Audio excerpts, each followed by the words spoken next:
Hello ladies and gents. As you're working on your thesis worksheets, I just want to give you a little bit of additional guidance if you're struggling. As I'm grading through your thesis worksheets, most of you are on the right track, but what I'm seeing is kind of a pattern of missing one or two elements in the thesis statement. So I just want to kind of go over what three things we need in each thesis. So if we take a look at our thesis worksheet here, the fourth question asks us to create a thesis statement that includes context, the two cultures, and specific bias that led to the event.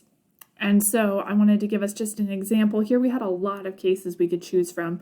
For the purposes of examples, I chose the synagogue shooting in Pennsylvania, but this kind of format can work for any of the cases that we're dealing with. So if we take a look at our thesis statement here, I've got it color-coded to kind of make it easier to pick out the pieces.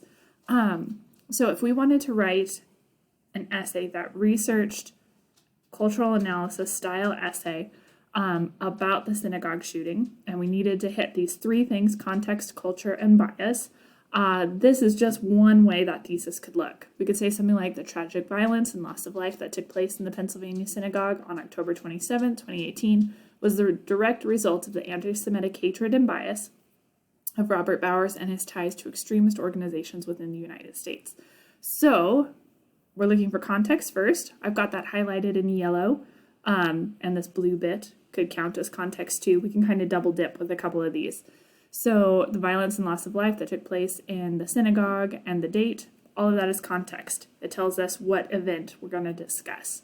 Then the two cultures, synagogue tells us that this is the Jewish community we're looking at, and anti-Semitic is another community, an extremist hate organization. And so we've got those highlighted in blue because that tells us the culture.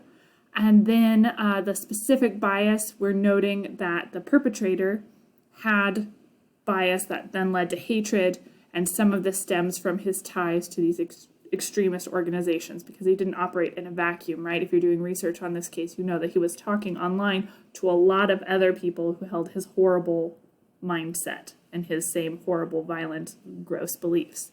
So this is one way that this thesis statement could look. And this kind of structure could work for a lot of our cases. You can just kind of plug in your information to the highlighted pieces and see how it might work for you if you're struggling. Do feel free to reach out to classmates also as we're doing our peer reviews to get some specific thesis style feedback. You can also go to the online writing center for CBC or the in-person writing center at CBC to get feedback as well. If you go to the in-person or the online writing center, make sure you send me an email with the feedback you received from the responders, and I will give you extra credit points. So that's exciting. A couple other reminders about the thesis. Make sure it is just one sentence long. Make sure it's carefully proofread. And when you're writing your essay, make sure it is the final sentence of your introductory paragraph.